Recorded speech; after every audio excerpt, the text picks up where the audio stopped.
Well, greetings. Hey there, hi there. Yodely hee-hoo out there.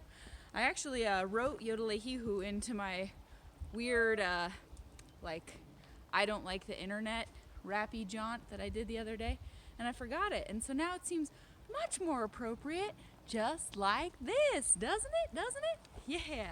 Woohoo! I will show off the ultimate coolness of this lederhosen momentarily. So today's special day 49 is for a dear friend of mine, dear compadre of mine. This is already getting wet. Geez Louise, took forever to print. Wanted to show this special picture. Came out kind of funky. Ran out of photo paper. But there it is. This is my dear friend Stealth doing some sort of crazy body flip at the Tour de Fat in these very lederhosen.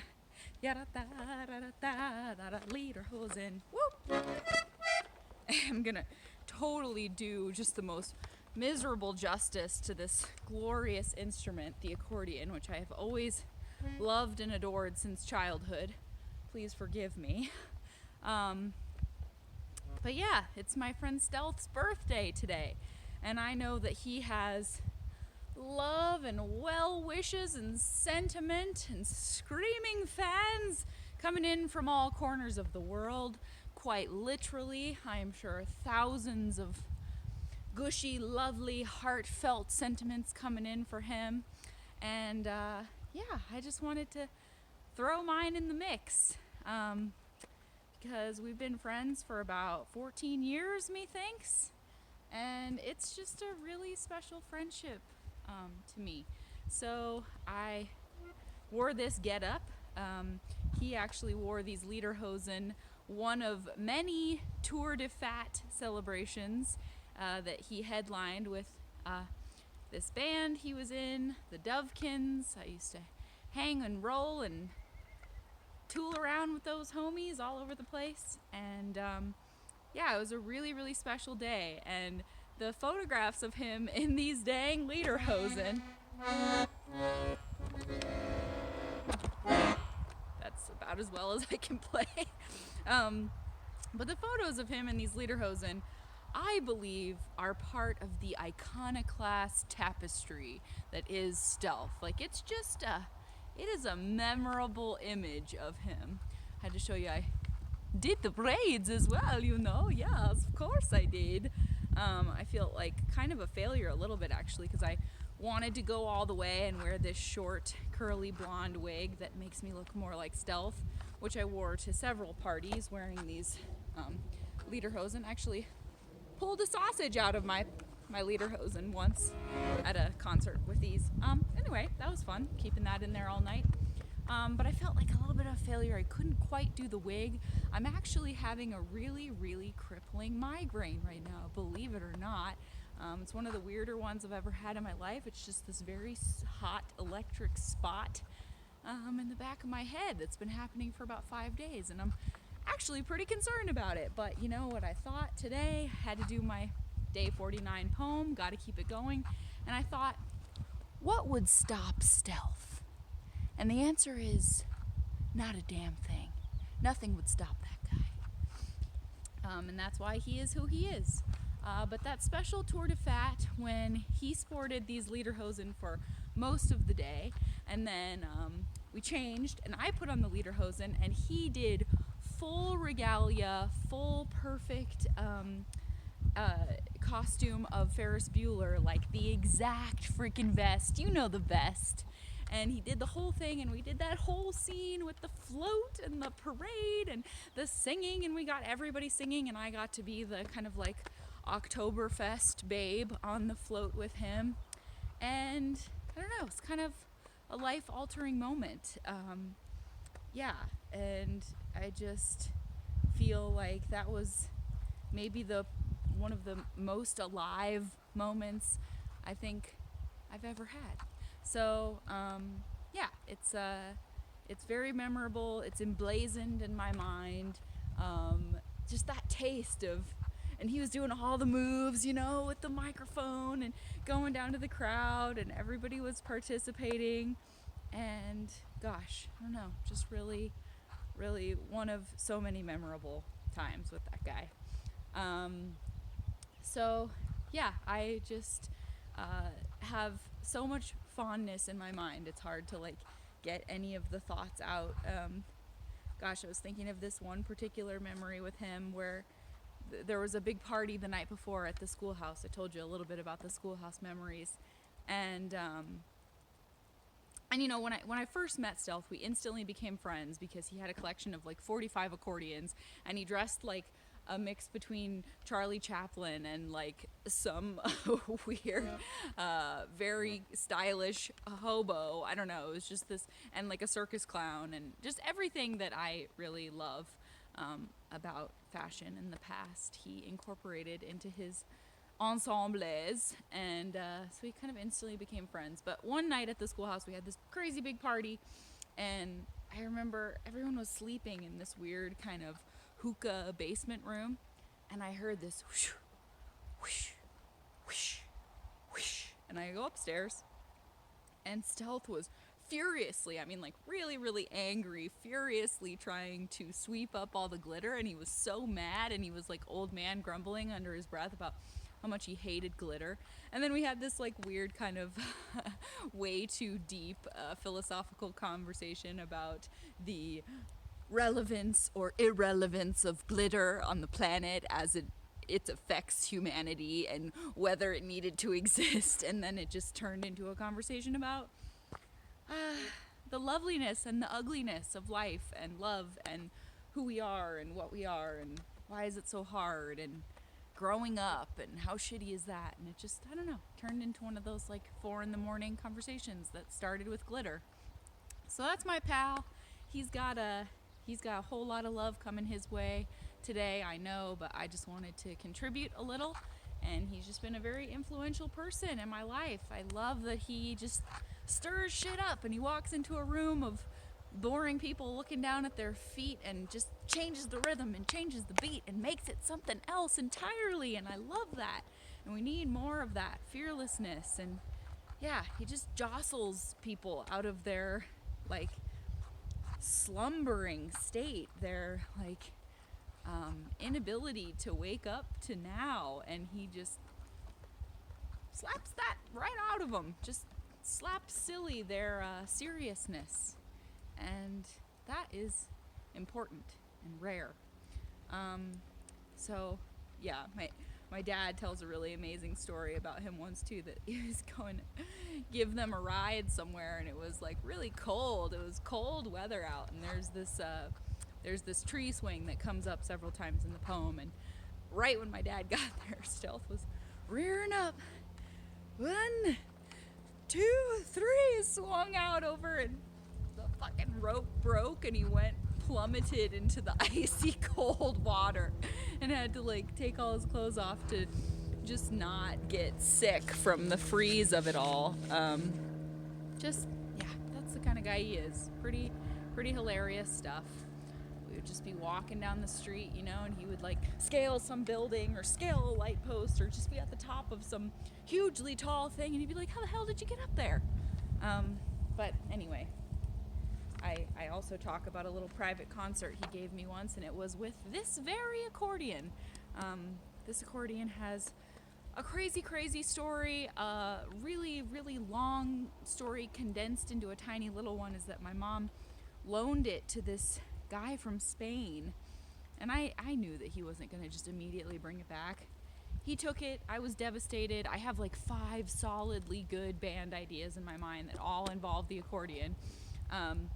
He disappeared for years. Somebody said he moved, and for years I was so mad. All these other twists and turns. We met someone who happened to know him and knew that he was back in Spain, and and it wound round all of these twists and turns. And then one day he came in and brought it back into my mom's shop and was like, I never got the lid off of the case for this thing. It was stuck and I couldn't get the key to open it. So he had never even opened it. What? It's crazy. So Stealth played me a little private concert on this, and gosh, I wish I knew how to play it, but musical talent like that escapes me. Not him. He could pick up a frickin' twig and turn it into a beautiful instrument. He knows how to play everything. But, I thought I'd bust it out anyway. Happy birthday to ya. Joy and fun and love and laughter all the days of your life. It's terrible, I know, just terrible. That's a little birthday song that they wrote, the Dovekins wrote. Joy and love and fun and laughter all the days of your life. Happy birthday to ya. I'll never forget. I can't ever forget. So anyway, this is for my homie self. Here we go. This poem is called He Had More Accordions Than Pairs of Shoes. Thus, instant friendship ensued. There are so few people I meet with a weirdness that beats mine by a mile. Stealth is certainly in that thin file of friends. Ours is a friendship with soul trapeze tricks and loops and bends. An instant, almost deja vu familiarity that came from a place I wish I could visit again. He lends himself instantly to that character you want to star in all the scenes you've been too afraid to dream or act upon. He doesn't tread lightly or tiptoe apologetically. He stomps in barefoot and sings you a song unlike anything out there in the long, long catalog of spotlight fiends. His presence is a unique array of powerful room-filling beams. But long before tour dates and sold-out stadiums and management teams, there was the Alley Cat Rapscallions and the Schoolhouse Tomfoolery Battalion. He was an instant confidant to me. And not just because he dressed like a barefoot mystical Charlie Chaplin. Reality was always a forced concept I felt trapped in. But when I was around this brave, expectation-smashing, dancing, juggling, energetic, whiplashing oddball, I didn't feel one thread of the real world sway. I didn't have to carefully construct what to do or say. We conglomerated in our glorious oddness and ditched our outsider status to make new rules and make wild, rumpus, schoolhouse-shaking music and spin, sweaty, and play. We bickered all the time, Stealth and I, like we were filming a secret sitcom. I think it's the people you're meant to grow the most with who trigger those complex reactions. Through years of this strange waltz, however, we gained traction and found a footing to be tried and true pals. He was an expert on erasing strife and life and lifting up morals. I saw him stuck in secretive, sad patches, trapped in a sort of Houdini box of his own design. But people who needed his light would come around and he'd quick pick those latches and undo those mental ropes to give them what they sought. His essence, his presence, his shine. I recall one time I'd caught him crying and he wouldn't say why.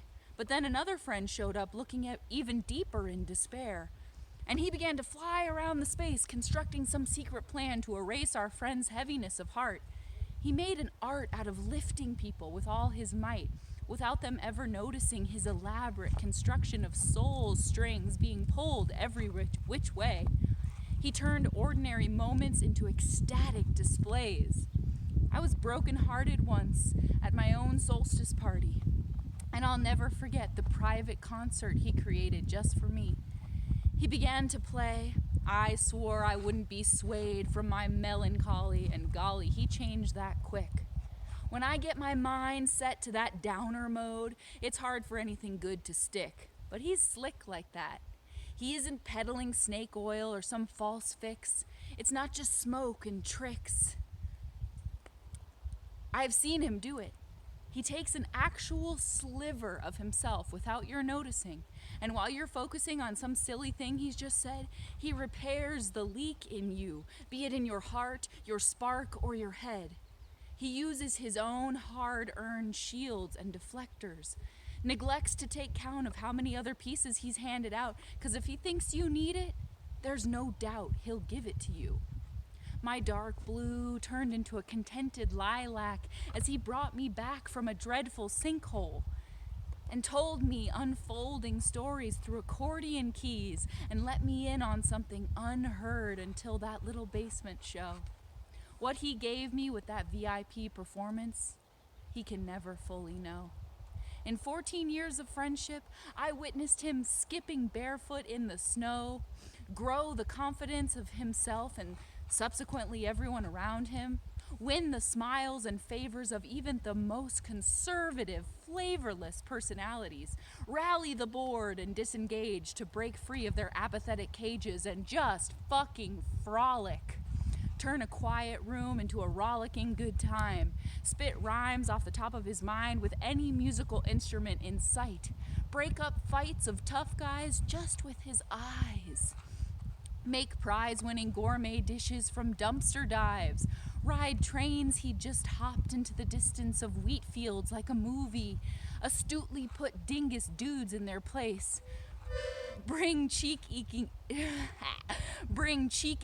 smiles to countless faces, foot race friends naked in broad daylight, make wrongs right with a song he wrote on the spot, turn the plot just by being there, let me cut his hair by the river as I cried about love lost, cover the cost of good people's meals when he barely had anything, sing his food orders instead of simply mumbling them, tumbling like a circus performer on concrete, scale stoplights straight to the top with no shoes on his feet, sneak me into elite concerts by letting me carry his tuba, make a slip and slide in Colorado feel like a private beach in Aruba, scuba dive into emotional depths, give and give and give when he had almost nothing left, give the best show in a pair of lederhosen like a yodeling pro, shift the flow of conversation in a room of thousands, rouse the dull, pull off impressive heists that would have made Robin Hood proud, make the meek brave enough to be loud, talk to dogs and clouds when he thought no one was looking, wow a crowd by hooking his hat on his toes and getting it to fly smoothly to his head on live TV, swing fearlessly on rope swings over icy water, do crazy flips with no spotter, and a whole blur of other feats. He marches, as they say, to a very different beat.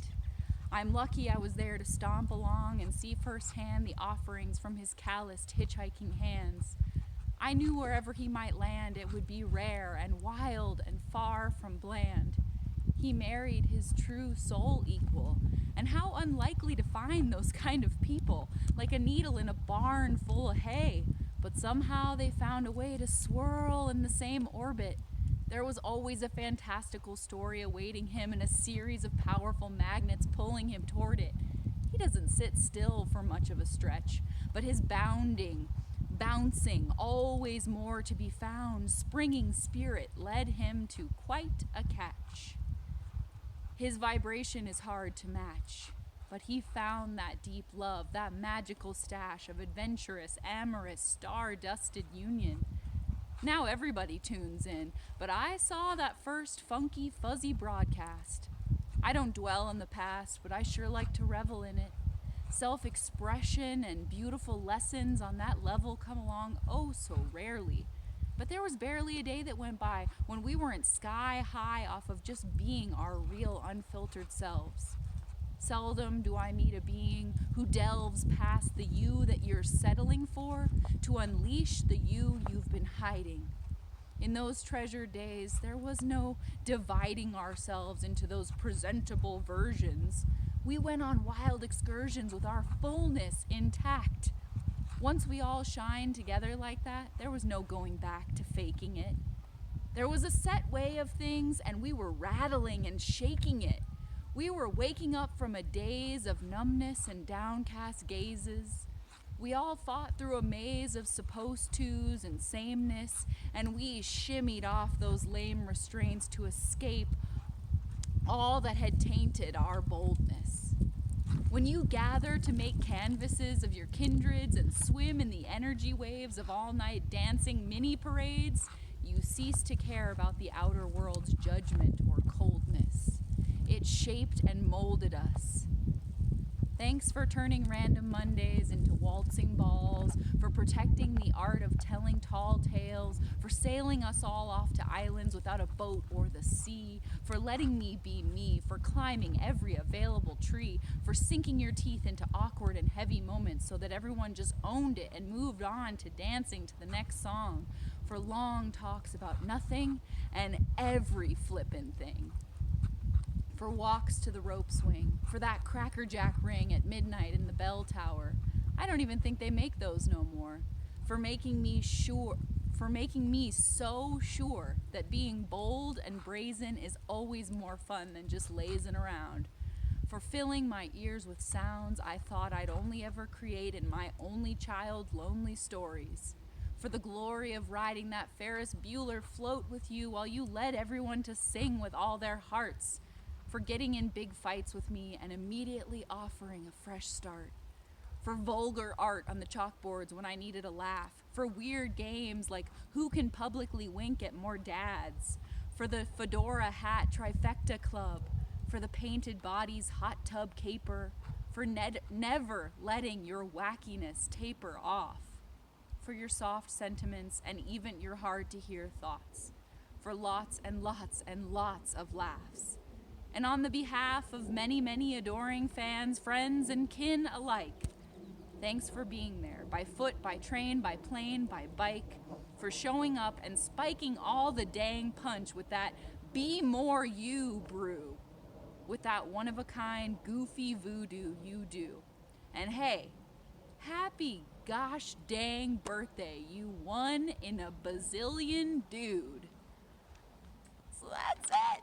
That's my poem for you and my lederhosen. It's a lederhosen poem.